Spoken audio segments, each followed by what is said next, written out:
If you like what we do here, be sure to like and subscribe. Even support us on Patreon. Now let's go. Welcome, Pauper Commander players. I know I come in hard with this every week, and I don't know why. That was really aggressive. I don't apologize.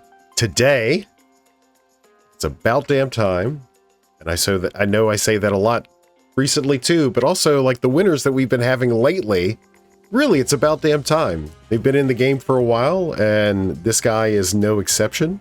So welcome to the winner's circle, my friend, RC member. Thank you so much. Yeah. Dave Alkadron Vader. Whoop. So happy to be here. Thank you for having me. No. Thank you for winning, so I could have you here. No. Thank you. In that one, the pleasure literally was all mine. So what we'll do over the next hour is I'm going to get you to explain your excitement and like at the moment that you recognize that you were going to pull this out. We'll get to that. But before we get into that kind of stuff, so typically I start these out by like, hey, Magic player, who are you? Blah, blah, blah. I feel like most people know you. So let's probably. Let's got one of those faces. Let's do like just a last year, like what you've been up to relative to gameplay, format, etc., etc. How about that? Sure. I spent a long time being really enthusiastic about a deck that I called Tony Lazzuto, and his real name is Death Rattle Oni, and is not a good deck. And it took me the last year to realize that it was not a good deck. I'm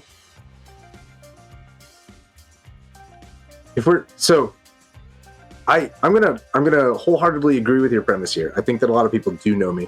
I think that one of the things I don't talk about a lot is competitive. So I'm gonna go back a little further than a year to talk competitively about sort of the path from there to here. A couple sanctuaries ago, Gator won on turn 3, and I yelled about that loudly for like 20 minutes, which was, in hindsight, not a great move. Sorry, Gator. I do love you, Gator. I just don't like big risks going unpunished consistently. I feel like the turn 3 win maneuver is something that should be like, it should be a gamble. It should be like, I'm gonna try this, and if someone comes up with the bolt in response to the trickery charm, then I'm gonna be sitting here with 1 card left in my hand, 2 lands, no board, and I'm just gonna eat. I don't know how friendly this podcast is to swear words. I'm gonna eat poop and then just deceased, right? Like, and so when I started playing in the sanctuaries, like my goal, my big purpose and drive was like, I want to. There's naturally this pendulum that sort of swings back and forth between like turbo control or turbo combo and like more responsible like control decks. And I was like, I'm gonna just grab that pendulum and drag it to the control side by just playing hard control decks as often as I can to encourage other people to be more responsible and to show people that like you can stop these turbo combo decks with like a well-timed light control. And my plan for doing that was Tony Lazzuto, Death Rattle Oni, which is a very powerful control deck. Well, I shouldn't say that. It does control very powerfully. It is incapable of closing a game. It sure can make a game last for 20 turns, but it can't win on turn 20. So it's a bad deck. And it took me a long time to realize that. And then I tried a control deck that has a built-in clock, and that went much better for me. That's the short version. And now we're here. Yeah, we'll definitely here in a moment. We'll definitely, because I do want to pick your brain, because at the time of this recording, in the last like 10 days, somebody was actually asking about your commander like in the last 10 days. So it's on the edge of being properly seated in the zeitgeist, and I think your win here is going to be one of the things that propels it into mainstream conversation. So, but like, I think so. Like the dynamics behind your thought processes for developing that list, we're definitely going to get into. For sure. So, for you playing in tournaments, like, has your preparation for these tournaments adapted or evolved in any kind of way from like the beginning to this last week? This is the really embarrassing part of the interview. I didn't do any prep for this tournament. Full disclosure, I built this deck the night before. I sleeved it up the morning of. I showed up at this event. I had never played this deck before. I had never goldfished it. I did zero preparation. I was just like, I think this is going to be fun. And it was like, so I guess there's two things that sort of are fueling that decision. One is like, in my mind, the list I built was very much a heavy control list. Mm-hmm. And like goldfishing a control deck that's not meaningful. Like you're just sitting there by yourself with a handful of counterspells and lightning bolts and be like, do I use them this turn? Do I not? Like, I don't know. Like, how am I supposed to react to my opponent doing things when they're ghosts? So like I wasn't sort of worried about trying to goldfish it. The not playing any games with it beforehand was mostly just like a weird accident. Like I the week before the event for me was like really busy with school, and I just didn't have time to like try to get into any competitive games. This is where so yes, what you just said is objectively true, but I think this is where your pal goes bullshit. Okay. So we don't play a lot casually. The only time we ever really play besides tournaments is like these cons and stuff like that. So I get to see peripherally, through gameplay, the types of decks that you migrate towards. And I would suggest that, Xiaojun? Yeah, Xiaojun is kind of in the wheelhouse of things that you naturally gravitate towards. Absolutely. And so much so that maybe not an exact carbon copy to 5 other decks that you have, but if I were to guess, is probably somewhat of a carbon copy of 5 other decks that you have. That's actually an excellent point. 2 of the decks that I've been playing a lot of lately are Heiko, like is one of my casual decks, which is a similar, like an artifact themed red control deck that's just going to grind out value over time and then burn people out for the win.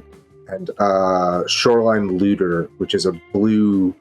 It doesn't look like a control-y deck. It looks like a deck that wants to just get in a lot of chip damage with its unblockable commander, and then just accrue card value. And then at the end game, when people start to try to do fatal things, you just have a fistful of interaction. So yeah, in that sense, I have been playing decks that are very similar to Xiaojun's playstyle and patterns for a long time. And I should also mention, you got me. I'm not going to tell you you're wrong there. You are right to call bullshit on that. It's probably also worth noting that I have been like, as I think this month marks 30 years of playing Magic for me uninterrupted. So like, there's an amount of, I have been to uncountably many tournaments at this point, and I have a really good understanding of general sort of assessment. I'm going to put these words in your mouth. Please. So what you did yesterday was masterful in its execution. Thank you. You very, very appropriately attacked where you needed to, and then assigned that peripheral damage as you needed to in the moments that you needed to. And ironically, so this may not be factually true, but it's the first thing I thought of when like my first or second match ended, and I went to the stream to go watch what was happening, and you were on I forget which game it was you were playing in, but the very first thing that I thought of is he's enacting somewhat of a pal's plan kind of thing. So I would argue that you've been prepping for this for a while because it was the right deck, the right time. The way that you played it was the right way, but it was all predicated on that. All those other decks that you were playing of a similar vein, the way that you play, like via the pals and other streams, like Definitely. This. To me, this win showcases who you are as a player. And I don't know. Thank you so much. Yeah. I think if you take away the specific idea of Xiao Jun specifically and this exact list, if you take that away, then I've been preparing for this tournament for the last 10 years. In a sense, based on just building up a very reliable sense of threat assessment and when to interact and when to pass priority, which is I don't in competitive. I'll say this: in competitive games, I lean very heavily towards control. Mm-hmm. I don't like. I love doing silly aggro things in casual games, but I love interacting in games more. I think so. Well, your commander choices tend to be, on average, scalpel like in the way that they complement the game plan. Xiao Jun gives you that scalpel of the Voltron attack, but also gives you that peripheral, that second body of text, or second sentence rather, that's like, okay, you can do this much more. So now you can do this, and now you can do this much more. And I think competitively speaking, based on your previous choices, but whether it was Bird Horse or Tony Lazzuto, I think this was the missing component, being able to kind of go tall and wide, somewhat symmetrically. Vohar as well. Outside of those two, I've had the most competitive success with Vohar, and that's very similar, kind of like ping down the table while controlling things, and then like get yourself into a position where at the end of the game you can just be like, I know you think you have 10 life, but I have the corrupt here, so it's actually over. So now we get to save 10 minutes over you talking about how you didn't prepare. Yeah. Okay. So Xiao Jun. So yes. There's a component of your deck list. I have it pulled up in front of me. There's a component of your deck list that I don't associate with you. And now maybe that's incorrect of me and my assumption of you. But the curiosity package is something that I would not typically associate with your particular playstyle. Curiosity goes so hard on Xiao Jun. So this is the disconnect in my thinking. So, trying to understand, like, I know what you normally choose and how you normally play, and you do have a modicum of how mean is this?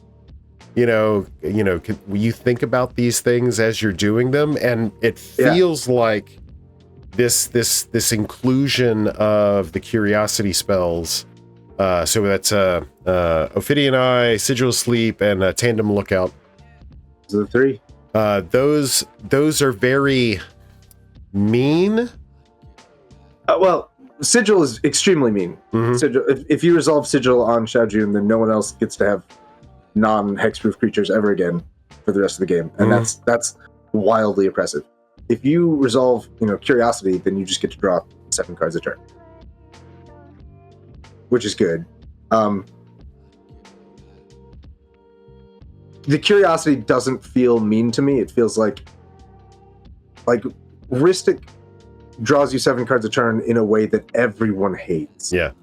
Curiosity draws you 7 cards a turn in a way that everyone's sort of like resigned to, and that doesn't feel bad to me. On top of that, because we were both there when it happened, Ristic gives you card advantage when the opponent's trying to remove the Ristic. Ophidian Eye doesn't do that. Right. And I think that the thing that makes Ristic really feel bad is that like it gives you card advantage when people make reckless decisions and throw like their other, like someone, you know, the classic Ristic maneuvers. I resolve Ristic, and then player B plays responsibly and pays the tax, and player C plays responsibly and pays the tax, and player D goes, I can get ahead of B and C by not paying the tax, and I don't care what A does. And then B and C get extra tilted, and it's just like everything about it feels terrible. Curiosity doesn't have that. Curiosity's like, you know, I resolve the Ophidian Eye, I activate Shao Jun twice. Like everyone take 3 damage, I'll draw 6 cards. And then like Shao Jun surely dies immediately. Like you as well it should. As well it should. Like you resolve the thing, you get to use it once, Shao Jun eats a terminate, and then you're like, okay, like I just needed that hand refill. And like that seems like I think the struggle with his deck is that it does like run out of gas. Like most control list Spellsinger control lists run out of gas. Yeah. Right. You need a way to keep yourself like keep gas in the tank, and nothing does that more efficiently than Tandem Lookout and Ophidian. And if you can get even one turn cycle with it, it's just plus 6 cards in your hand. Like, I'm not on Treasure Cruise. I play Curiosity instead. So, but yeah, Sigil is. I recognize that Sigil makes me a bad person, and I've made my peace with that in competitive games. Yeah, I mean, to be clear, young listener, we are talking about competitive games, and the goal is to win the game. Some people think that is the goal is to win the game in the most optimized way possible. There's room for debate on that, but you know, Sigil's pretty optimized. In this case, Sigil goes hard. So no, did you have any reference for this list, or did you just open up Mox Field and went, okay, where's my best 100? You know? Yeah, I opened up Mox Field and I was like, I like these cards. Let's try it. God, I hate you. She's so bad. So I did have some time to think about it. So like the reason for Shao Jun is this. I hope we're at this part of the interview because I'm gonna go for it. In this year's Yargles episode of the PDH Pod, one of the categories we rank things on is like the most underrated new commander. And my pick for that was Shao Jun, because when she got spoiled, I saw a lot of people talk about her very excitedly, and then I literally never saw a deck for her. I saw 0 people playing her. Like once the set released, I saw 0 games that involved her. I saw 0 people talking about her, and I was like, what happened? And in my mind, I'm thinking like there must be something very obviously wrong with her that I just don't understand. And like when that happens, like I would rather figure that out for myself and ask someone. So like I took that feeling and I went to this is the same feeling, you know, years and years ago when I first got into the format. I was studying the primer of the master primer writer Yalaran, or his Izzet Guildmage list, and his list at the time was a lot of control spells, and his primer said, you know, we can include, there's like 4 really easy combo lines you can include here. Including them all is too much combo. You need to save some of those card slots for like control and card draw. So I'm on these 2 because I think they're best.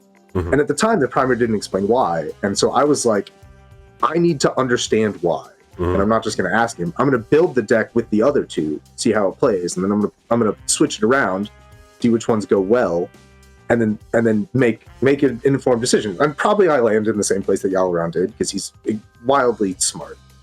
But I need to understand that for myself. So that was the plan with Shao Jun. I was like, obviously, like if no one's playing her, there must be something wrong with her. I don't know what it is, but I'll find out. I'll just build the deck and I'll see how it plays, and if it falls on its face, then I'll know exactly why because I will have experienced it. So that's that, and me thinking that she was underrated in the Yargles is why I put a list together. And I think I assembled the list in like, I think it was mid-January that I put a list up online, and I kind of like tinkered with it a little bit. Like the original list had when I built, I gathered the cards for it together. Friday night, and I pulled out a curiosity, and the original list had a curiosity in it, and I was like, what? Why am I playing? Like, am I playing curiosity just because my experiences with these decks have so many ETB effects that I think it's a good thing for me? Mm. Like, what am I actually going to bounce? So when you say curiosity, you're talking about Ophidian. No, curfew. Sorry. Curfew. Yeah. I got the first letter mixed up. Curfew, the 1 mana belief spell instant. It's everybody returns. Yeah, it's an unsummon for everybody. Yeah, unsummon for everyone. But it's not targeted. So like I had it in a lot of older decks because I wanted to do. I'm spooked by Bogles. Basically. Like it's my Bogle protection spell. But I was looking at this list. I was like, I don't need a curfew in here, and so I last minute switched it out for like Flame Rift. Like, I was just kind of doing goofy tinkering with the thing. Flame Rift turns out very good. Very good, especially for ending finals. Flame Rift in the finals when your opponent's at 4 life. That's a pretty good card.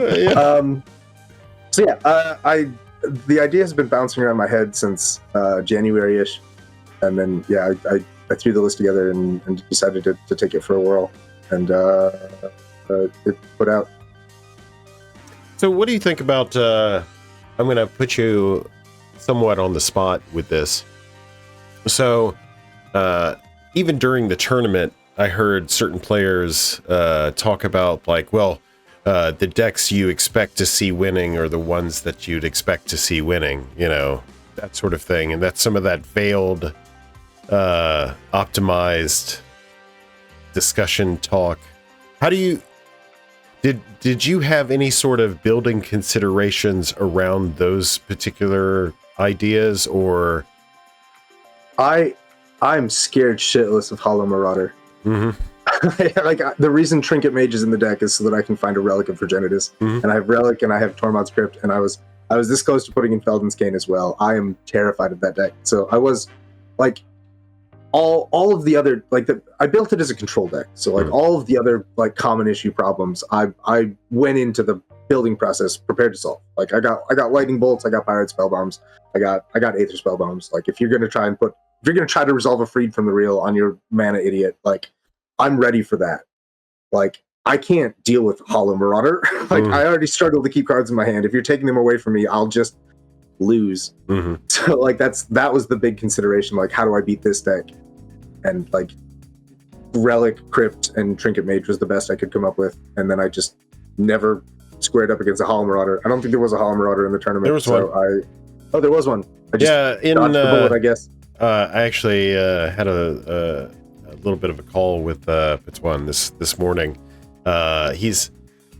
Hollow Marauder in open play circumstances gets away with a lot more than in tournament circumstances, and I feel like the reason why is because people have come with their A game and they're doing the things that they necessarily have to do to shore up some of those particular matchups. So yeah, there was a Hollow Marauder there, caught in the lower brackets. Of course, after your first win, you left all us losers. Yeah, dodging bullets out here. Hollow Marauder was the big concern. Okay, so like as far as like the list that you have now, I noticed that it looks like you updated it maybe once yesterday. Again, yesterday was the first time I played it, and I having played it in those 4 games, I was looking back and looking at certain cards and thinking like, when I first built the deck, I was like, obviously you include Firebrand Archer and Reckless Fireweaver because you have spells and artifacts. Why wouldn't you include these?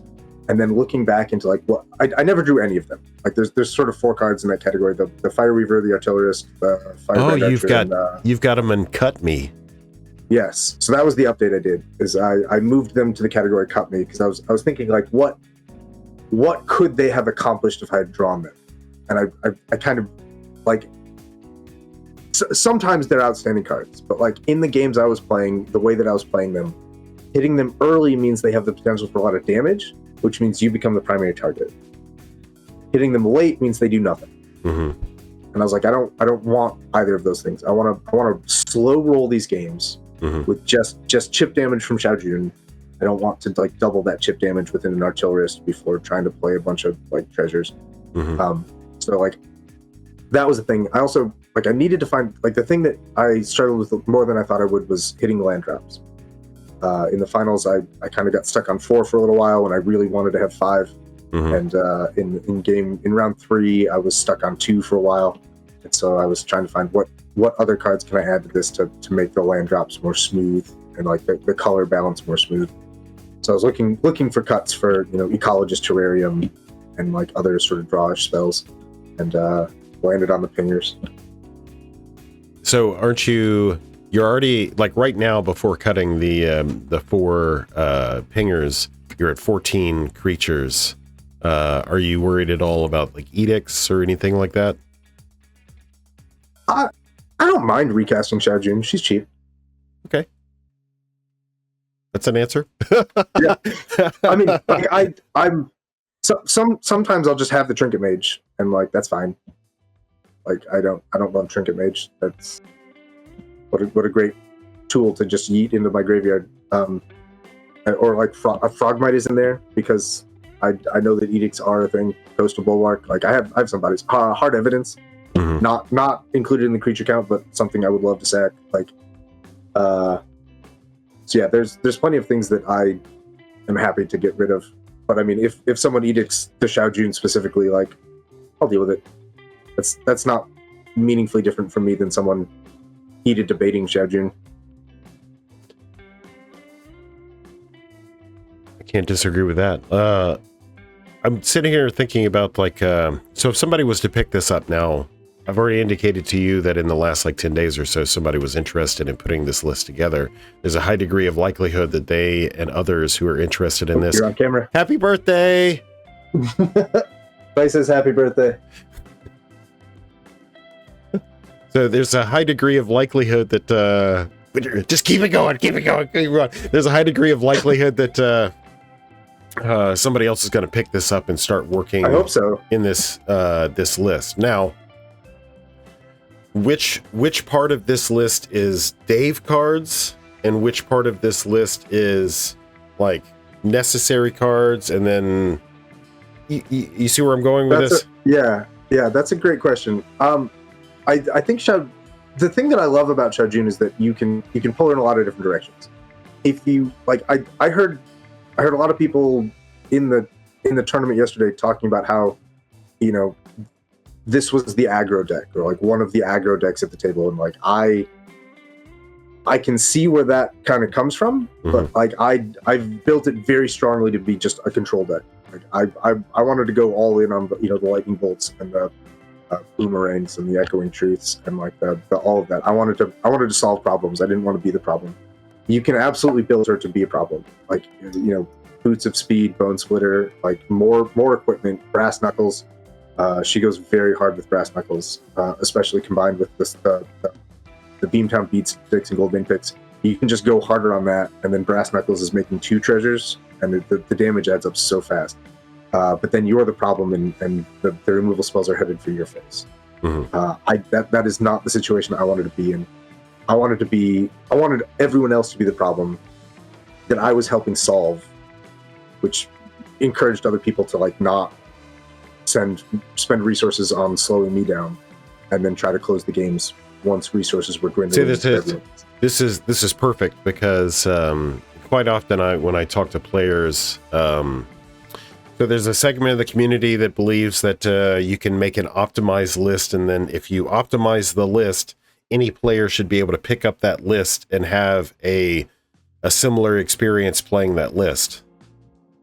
Conversely, I think that like this list is an example of many examples that you take a list, you tune it to a very specific player, and utilizing their play style and card choices and game plan, you're enacting this triumvirate of opportunity that allows them to navigate a win.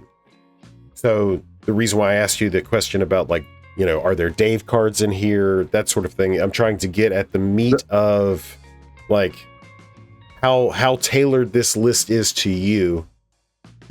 The Dave card is Flame Rift. The Dave flavor is going all in on control and like being very minimal with the aggro. Staple? Flame Rift staple? Staple. Okay. 4 damage. Now it's actually 12. 16 damage for 2 mana. Yeah. Pretty good rate. I heard that Flame Rift is becoming such a staple that the RC was actually talking about just lowering starting life totals to 26. I think. In homage. I think it's a great plan. I think you can take Xiao Jun in a lot of different directions. She's an artifact focused Izzet deck. Like it would be no challenge at all to build this as a knack combo list. You could build it as an aggro Voltron list. I don't think there are any cards that are like must outside of the Curiosity package. Like Ophidian Eye, Tandem Lookout, and Sigil of Sleep, I think have to go in every competitive Xiao Jun list because those are the ones that just slap harder than is possibly reasonable by any human standards. But other than that, like the world's your oyster. You can do whatever you want with Xiao Jun, and it'll be really powerful.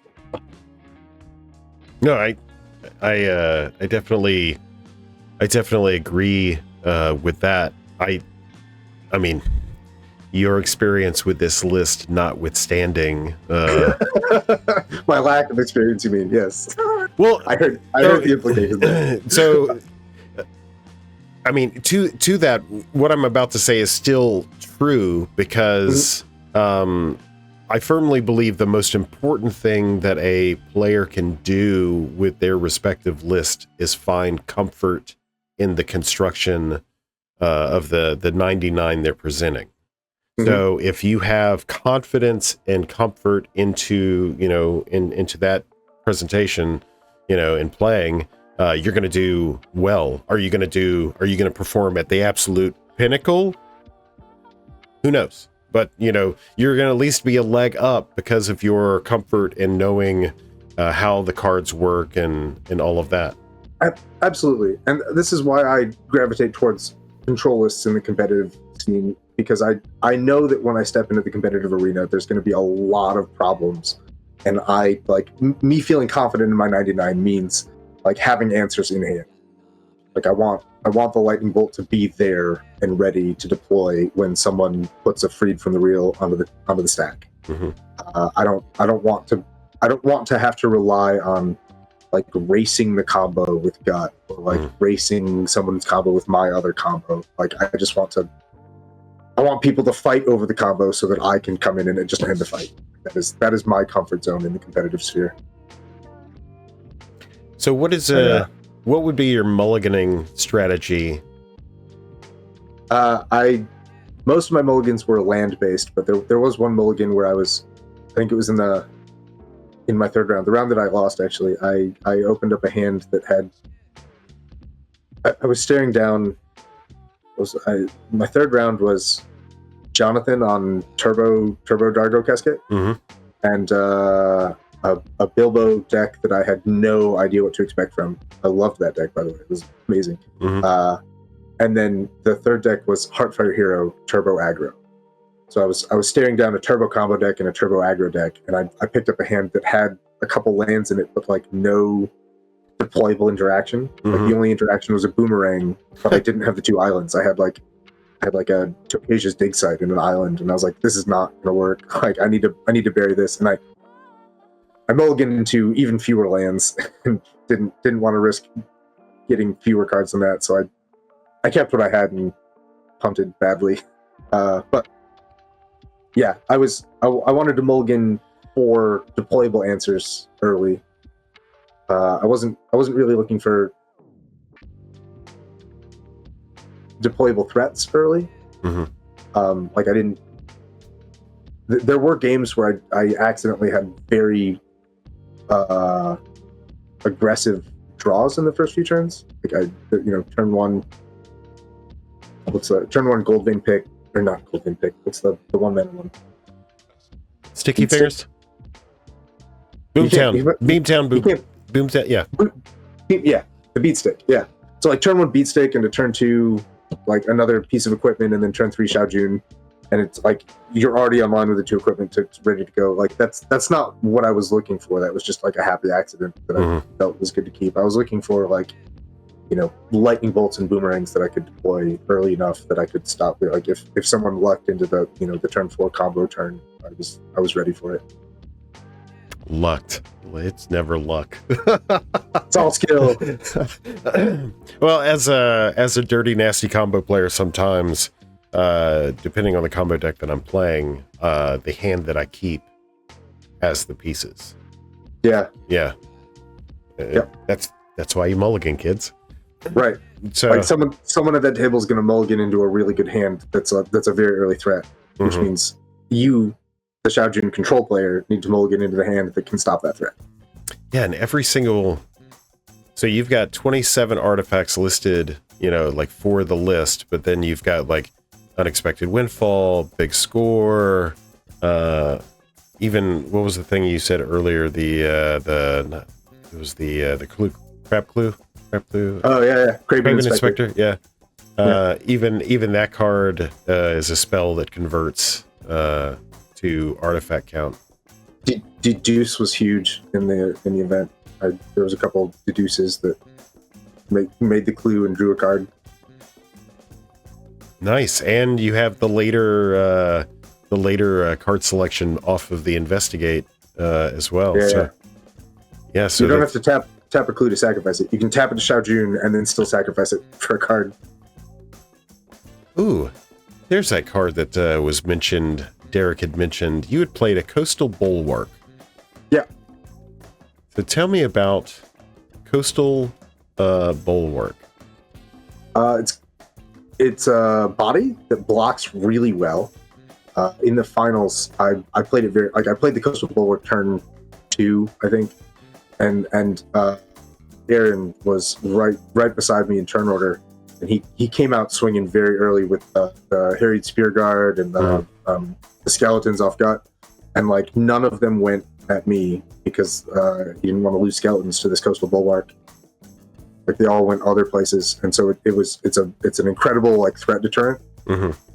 Taps for damage Xiaojun. If Xiaojun dies, then it's card selection. It is in Surveil, and it's one of the few pieces of edict protection we were talking about earlier. I'm super happy to sacrifice that to Fleshbag to keep Xiaojun around. So between the Sojourner's Companion, the Mirror Enforcer, the Frogmite, all of which should cue you listeners into this affinity keyword. Of course, the Coastal Bulwark, the Hard Evidence, the Craven Inspector. All little pieces. I think my intuition tells me you'll want to keep those red pingers in for additional edict fodder. But I digress. It's entirely possible that you're very correct. I need to try it out. So right now I've done exactly 4 games with this deck, and notably in those 4 games, I saw exactly none of those pingers. I saw 0 pingers. I saw 0 curiosity effects. Like those 7 cards never made an appearance in my hand. Yeah. Huh. Curiosity control list that never had curiosity, or the pingers that the curiosity goes on. It was very. That's unlucky. I mean, I did fine. I'm not complaining. I'm just saying that I have no idea how to accurately assess whether or not they would have been good for me. Because I didn't see them play out. My intuition says that they would have either been much too aggressive, much too early, and gotten me targeted way more aggressive. Like I feel like the games that I won yesterday were because Brian calls it possuming. And I don't think I was possuming because, like, to me, when you possuming has some implications that you are the threat and you pretend you're not. And I don't think I was ever like the threat. I think that people were attacking other people, they were countering other people's spells, they were hitting other people's stuff with removal, and like I think I got as much interaction thrown my way as I probably deserved. I don't think anyone made any bad decisions, but I didn't deserve it so often that I was able to steal wins from people who were getting their stuff blasted that's fair. all over the place. And I feel like the pingers early gets me blasted. Mm-hmm. And the pingers late do very little. Mm-hmm. When I'm like, if I've already got Xiao Jun and 6 artifacts online, like adding a Thermo Alchemist into that, which, you know, has the haste problem, feels very small. Yeah, that's... But like having a golden fair. egg, like I think I would rather have the golden egg late game than a Thermo Alchemist. I guess Thermo Alchemist isn't even an option. Casting Flame Breather. Well, this also speaks directly to like play style, you know, preferred play style. I consider myself a very proactive player, so I'm going to try to shove every, you know, nick, cut, scrape I can, you know, forward. I'm confident that Xiao Jun deck can be built and is extremely powerful. I want to be a much smaller blip on people's radar than that playstyle allows hiding for. in the background. Well, good luck with that now. Good luck with that now, sir. What's the word for that when someone hides in the background? Is it an assassin? Yeah. Is that the word I'm looking for? That the playstyle I'm trying to go for? That sounds right. That's ridiculous. I should take some kind of oath. They should make a video game about that. Assassin's Oath. I'd play that game. Assassin's Promise. Assassin's Promise. Assassin's... Yeah. Yeah. Yeah, I'll do that one. Shit. Yeah, I think someone... Someone please make the Xiao Jun deck with all the fingers. I want to see how that plays. I'm not going to do it. I like the way my Xiao Jun deck looks as it is, but I want someone else to do it so I can see that version. Well, no, and obligated is a wrong word, but I feel obliged to kind of get you to talk around your specific card selection for the reasons why you selected the cards, so that way folks can witness, you know, your process as you're describing it, and then go like, oh, yeah, I see exactly what that guy's talking about. Like, yeah, I agree with that guy. Let's do what that guy's doing. Or that guy is full of shit. Yeah, I mean, it's very possible that I made some bad calls. You should tell me about it. But only after they win a tournament. Come up to me with a trophy in hand, then I listen to you. Oh, shit. Okay, so take a few moments. We're about 42 minutes in. Take a few moments where you don't have to describe your round by round, minute by minute, you know, what have you. But as you think about your rounds, because there was 4 total, there was the first 3 cut to top 4. Were there any memorable moments from those particular rounds, interactions, circumstances, puzzles you had to solve, you know? Yeah, there were some really good ones. I sat down to round 1 and I saw, I was staring down the barrel of Gretchen and Malketis and Melik, and I was like, oh, I guess I just lose. I can't stop 3 combos at once. And then it turns out I didn't have to. All 3 of them were playing like very sort of responsible, controlling combo decks, and they like stopped each other.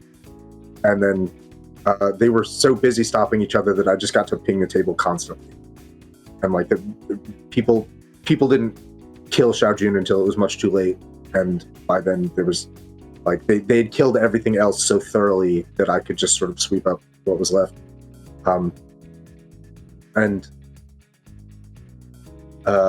So that was just, you know, flying under the radar until it was inevitable. And then in round 2, I kind of did the same. There was I sat down at a table. Chris from One More Game was on Abdel, and that Aaron was on Gut Leader, and the you know, so Chris showed up and waved a red flag in front of Aaron, and Aaron was like, "I know what to do. I see it. I'm on it." And the turn that Aaron was going to pivot to start attacking me, Chris was at like 8 life or something and had no choice but to like play a Stonehorn Dignitary to try and save himself. He didn't know Aaron was coming for me next, so the Stonehorn Dignitary saved me, and then I still killed Chris with Xiao Jun damage, and it was very, very serendipitous. I just got really lucky over and over again with people made decisions that they weren't bad decisions, but they were decisions that were not aimed at me because I wasn't the number one threat. Mm-hmm. And by aiming those decisions at someone else, it brought everyone else down to such low numbers that I became the threat far too late for anyone to stop me. It sounds like, let me see if I can paraphrase. It sounds like if there's the threat of a sudden bludgeoning by a large club, if there's if that threat is present at the table, not a small club, but a very large club, a sudden unexpected swat, if that premise exists, an Abdel-shaped club, a Gretchen-shaped club, then people don't mind the little cuts that they're getting. Oh yeah, along the way. Yeah, Xiao Jun, especially because like a lot of the you aim Xiao Jun at like the combo player, like because she does a lot of damage by attacking, and like everyone, when you say I'm gonna attack the Malcolm player with Xiao Jun, everyone's like yes, good, correct, like that should keep happening. Good yes. Decision. Like I support this plan. I'm not gonna mess with Xiao Jun. I want Xiao Jun to keep attacking Malcolm. This is perfect. And you're like, yep, that's what's gonna happen. Also take 2 damage. Don't worry about it, but take 2 damage. Forget about it. Like, yeah, it's fine. You got like 16 life left. Don't even worry about it. But 2 more. Don't worry about that either. I just did that over and over again. Yeah, 'cause it's flying in first strike. It's flying in first strike when your turn. Yes. It's a very strong attacker. It is not for defense. Yes. This is Cobra Kai, all the way. Yeah. Which makes the cards like Gold Vein Pick and like Sticky Fingers and Beamtown Beatstick, like those cards are so oppressive in this deck. Let's make artifacts and first strike. Right? Like I made a ton of treasures all day long. I don't think I sacrificed any of them for mana. I was just like, oh, okay, I got 4 treasures. Everyone take 2 extra damage, I guess. Every turn, forever. Like it just adds up so fast. Yeah, and like 4 is the perfect amount of like power on Xiao Jun. It's like a 4-turn clock for whoever you think is going to be the threat from gaining too much life too fast. To your point, it's an appropriate amount of damage to not be too threatening. Exactly. But also demonstrate that you are contributing. So if you are on the possum plan, that's the sweet spot in where you want to be sitting with repeatable damage. Exactly. And this is like my first draft of the deck had Bone Splitter. Like you described the deck making process. I didn't like come up with a 100 magically. I came up with like 110. I was like, what?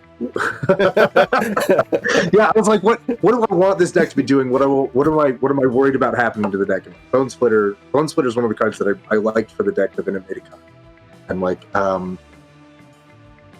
things like Boots of Speed, these 1 mana hasty guys, things that make Xiao Jun more aggressive, I think are very good cards, and they absolutely have a place in certain flavors of Xiao Jun. I just didn't want to be that flavor of Xiao Jun. Well, I think the creation, the artifacts that make other artifacts, is probably the de facto correct. Because I mean, there's one in here. There's one that you're not like. It's the other Gold Vein Pick, whatever that Prying is. Blade. Yeah. I wanted. I guess I was much more afraid of these things. Of people murdering Xiao Jun a lot, and like equipping for 2 feels expensive. I didn't like, if I'm gonna spend 1 mana and then 2 to equip a thing, I wanted to give Menace as well. And like I have the Beat Stick.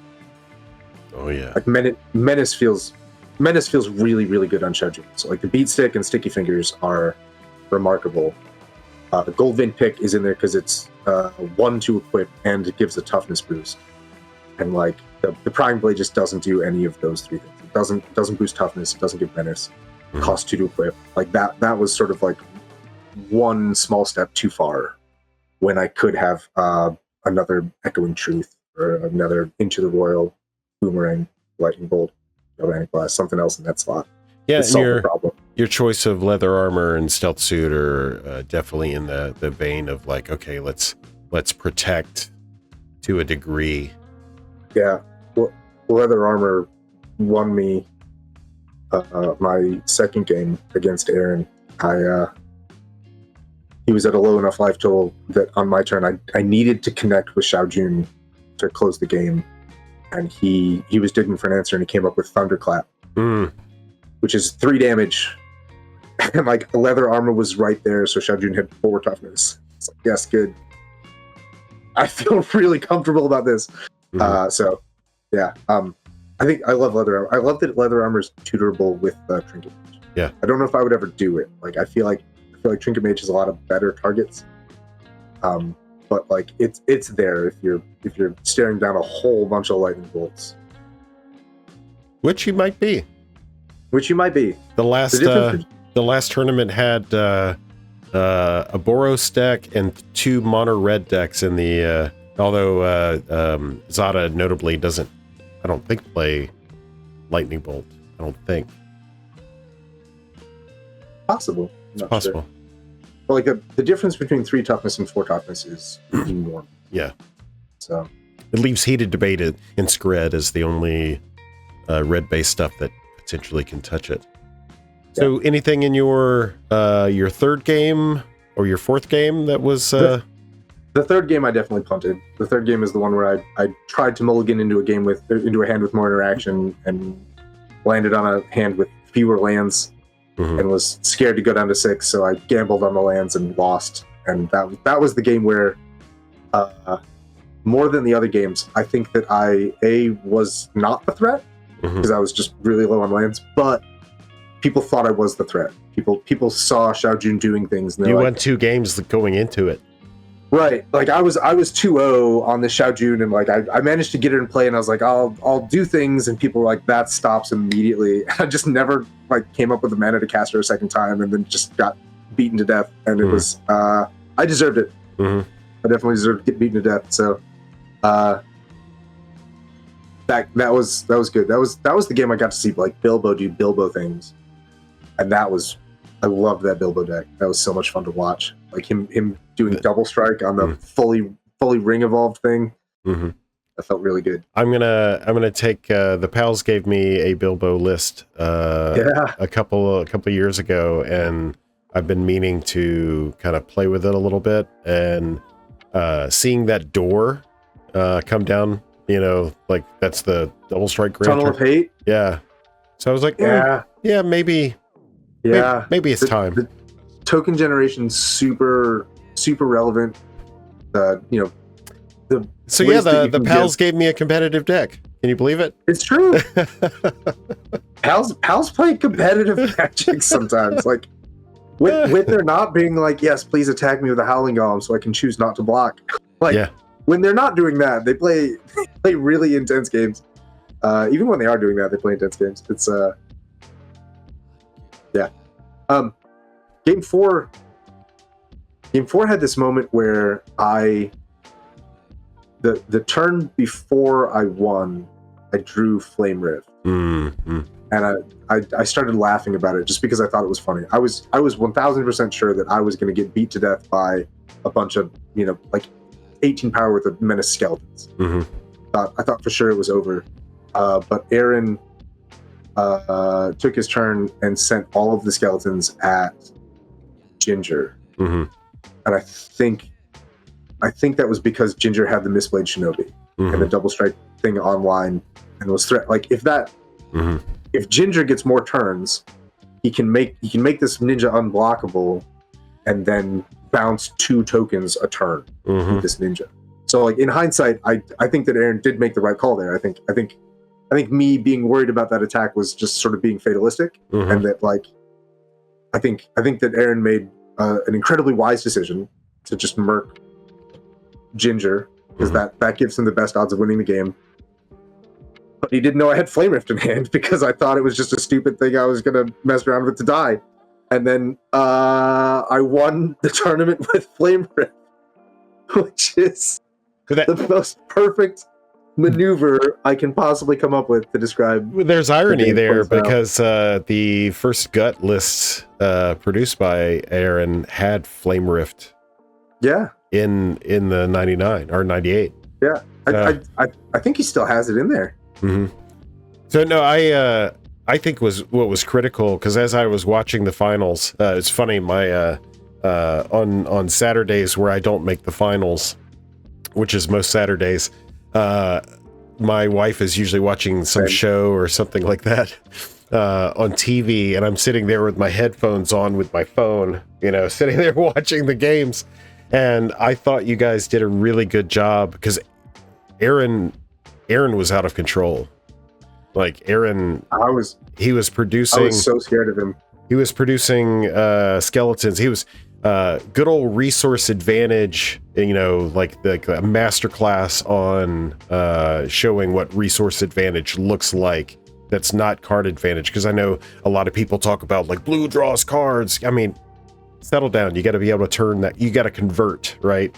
So yeah. He was demonstrating exactly how efficient Gut could create resources from nothing that kill people. And I think you guys interacted appropriately. Because if you didn't, honestly, what that game for the finals, that game, that entire game can be summarized by Aaron is in control the whole time. He decides who dies first. He decides who dies second. I was third on his list. Like I didn't win because I showed up with the best deck. I won because I showed up with the worst deck. Don't tell him that. the two decks. You're gonna hurt his feelings. And he solved the other two problems for me while getting himself so bloodied that I could just sneak up behind him and shank him and like take his trophy out of his hands. I stole that game from Aaron very shamelessly, and I don't regret it. I do love you, Aaron. That was a great game. Well played. I think you made all the right choices, but Gut had a tough matchup. Like it needed to, in order for Gut to win that game, it had to be killing all three players back to back to back, and it was staring down so many lightning bolts and pirate spellbombs and aether spellbombs and like terminates and things. Rightfully like, so. There was no way. Right. Because if any single one of those things didn't happen, like he steamrolls all three of us. So yeah, I felt he was very much in the driver's seat for that whole game, and I just lucked into being the third person on his kill list. So was Flame Rift the moment that you realized that you were going to win because you could analyze your board state? The moment I realized I was going to win is when Aaron turned his skeleton sideways and said, "I attack Ginger." And because he didn't say Dave, I was like, wait, what? With my Flame Rift in hand? Does this what? And then he started casting what is it? Angelic Purge. Yep. He started casting Angelic Purge, and I was like, oh, okay, I'm gonna have to fight through it. Like he kills Xiao Jun, and then I'm gonna have to fight through that. And like the Angelic Purge also got aimed at Ginger, and I was like, oh, now so I'm sitting here with two counterspells in hand, two counterspells and a Flame Rift in hand, and I'm like, nothing stops me now. Like as soon as he says I move to end step, I kill Ginger, I untap, I kill him. And like that's the moment it got sealed. Because he was at 6 at the end step. So you doing the 2 to Ginger. Also he was at 10. I had to attack him with Xiao Jun. Oh yeah. And then two more during my main phase, 2 more with the Xiao Jun activations brought him to 4, and then the Flame Rift. Sexy. Super frickin' sexy. I thought about doing the Flame Rift first and then finishing with Xiao Jun pings. It's probably maybe like safer. I don't know. But I knew that at some point Sniffhow was going to watch the VOD, and it was very important to me that he saw Flame Rift be the thing that ends the game. So you have a choice. Yes. So turn 3 Malcolm win. Do you choose that, or do you choose a turn 8 or whatever Flame Rift win? And you say Flame Rift every time. Is there a choice? What are you asking? Who are you? I don't understand the question. Yeah. One of those things is awesome. It's like you have a choice. Do you want to eat poison or chocolate? Like, that seems like an easy choice on the surface. So in these last few moments, because we're sitting at 59 minutes, Okay. what is the future of Xiao Jun? Like, is there going to be a radical overhaul, a small overhaul? Are you going to play it as is for, like, because we got Chicago next week? Are you going to play it as is? Xiao Jun is coming to Chicago. I'm going to make those 4 swaps. I'm gonna experiment with the non-pingers version and see how I like. So the 4 cards I'm putting in instead of the pingers. One of them is a pinger. I'm putting in Pendragon and Strongbolt. Mm-hmm. I think that's well. It does the same thing as your commander does. Right. That's the kind of pinger I'm really happy to draw into in the end game. Because I can sink 7 mana into a Pendragon Strongbolt, and that's just a Flame Rift, and that's Flame Rift's end games. Flame Rifts win tournaments. So I'm happy paying 7 mana for a Flame Rift. They do now. They do now. So like, yeah, I want to take out the four like really good pingers, the Firebrand Archer, the Flame Breather, the spell Weaver, more spell slinger related ones. Yeah. So I'm going to take those 4 out. We're putting in Pendragon Strongbow. We're putting in Golden Egg as a life gain cantrip that taps to deal damage in the meantime. Ecologist Terrarium, like seeing that solves the mana problem, and like making Xiao Jun into a 4/4 is enormous. Like that counter that I can get off Ecologist Terrarium is kind of massive. See, you looking up Ecologist Terrarium? 2-mana artifact, ETB, search for a basic, put it into your hand, 2 tap, sacrifice at sorcery speed, put a +1/+1 counter on your creature. Yeah, so that's good. I like both of those things. Yeah. So yeah, we're gonna experiment with those cards in the deck, see how I like them. Determine whether or not I like them more than the pingers. And like the thing that I'm extremely vocal about when iteratively redesigning and iteratively testing decks is you have to be very intentional about the decisions. So when you make these changes, like I've seen how the deck performs with, I guess I didn't see how it performs with pingers because I don't know, but like if I'm going to make this switch, the thing that has to be on the forefront of my mind every time I play this game is like every single time I draw this Golden Egg, am I going to look at this and think, am I really mad that this isn't Firebrand Archer?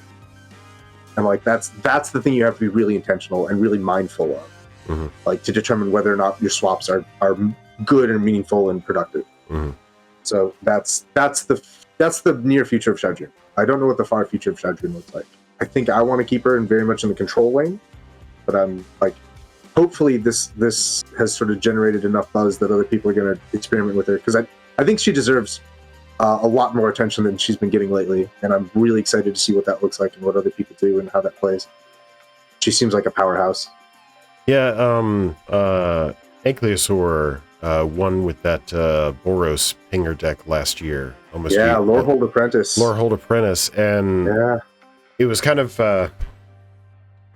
apropos because it was like at the beginning of what we considered to be like the Pinger era. And I thought that people would be experimenting more with like Lorehold Apprentice in a broader scheme of Pinger related strategies. What instead happened is people were reductive, not to blame players, but Magic players became reductive and just focused on the suite of 4 or 6 like very specific pingers and used that as their suite for the decks that they were the program they were building around for their deck construction. I'm hopeful that people will look at Xiao Jun and be like, okay, maybe I can explore some of this more broader pinger strategy again and try to leverage, because some of them like the Fireweaver, I see this as a spell slinger deck, so you could make a argument that maybe Fireweaver isn't unless you're going to play eggs, which Fireweaver and Artillerist, maybe, in an egg style build, which, whatever that looks like. I have a lot of eggs in my list. Yeah. But like the ones that are non-creature, or since you are a control list, instant and sorcery based, maybe those would be the preference if I were to do something with this, try to expand my suite of eligible pingers. Because if I'm mulliganing, I might actually I might ask to borrow this in Chicago just to see, because I would be I'd be mulliganing hard. I will leave the pingers in the sideboard for you. Perfect. You can mess around with the deck however you want. Perfect. This is now the community's Xiao Junjek. Yes. Comrade. I did it for the people. Yeah. Red flags everywhere because of communism or something. I don't know. That joke worked better in my head. Yeah, you're ridiculous. Okay. That's our time to do now. Okay. I don't know why we always wait till the end. Of course, they all know you, so they know where to find you. So we don't have that problem of like, hey, where's all your stuff? Of course, I'm going to list all the stuff in the description. Let me just stretch a little bit. Yeah. I'll do a stretch here. Okay, yeah. Sorry, what were you saying? Well, as long as you don't do we're the number one, PDH podcast. As long as you don't do that stuff, people are doing that in the competitive space. It's like, bro, you're the only competitive podcast. Like, settle down. That makes it true, though. Yeah. As a mathematician, I will confirm that is true. Right yeah. on. But yeah, all the places and spaces you can find Alk, which you should already. You're a bad player and a bad person if you don't know. I won't say this about anybody else on the face of the planet. However, if you don't know where to find this guy, you are an absolute trash person. Like, don't associate with me. But still, if you are that inept, I'll put the links in the description. So, dude, I'm glad I was able to gather with you and celebrate you. And why didn't this happen sooner? Sooner. Now that blame Death Rattle on me. Now that you've got a taste of it, I hope that you'll be back. Now that you know what it takes, and to your own admission, sometimes the effort's not solely your own, but at least you know how to navigate that circumstance to get back to this spot. And anyone able to do so, as I will say it, expertly and masterfully as you did this last Saturday. No, it was truly a masterclass. I'm hopeful that Lobbard, or whoever Bobby has operating the streams and all that stuff, that they're able to get these games, because there's not enough aggro happening, and when it is happening, it's coming in the form of either all, so gut, or very little, and we needed some middle ground there. So you were demonstrating very selective, opportunistic moments of like applying pressure where you needed to, and there's not enough examples of that for people to follow. And I'm hopeful that some of that gameplay makes it out into the world for people to see. So thank you so much. It felt like I was making wise decisions as I made them. Mm-hmm. Like, there were very few times when I did a thing and then afterwards I was like, that was really stupid. I have huge regrets. Everything felt pretty good as it was happening. I feel like I, in hindsight, made wise decisions. Felt good. Good. All right, brother. Yeah. I can't wait to kiss your face and hug your neck and all that stuff. Yes, very soon. So close. Very, very soon. So yeah, it's happening. That'll be it until the next time, friends. Thank you, Mr. Alkadron Day Vader. Until the next time. Thank you so much for having me. You got it.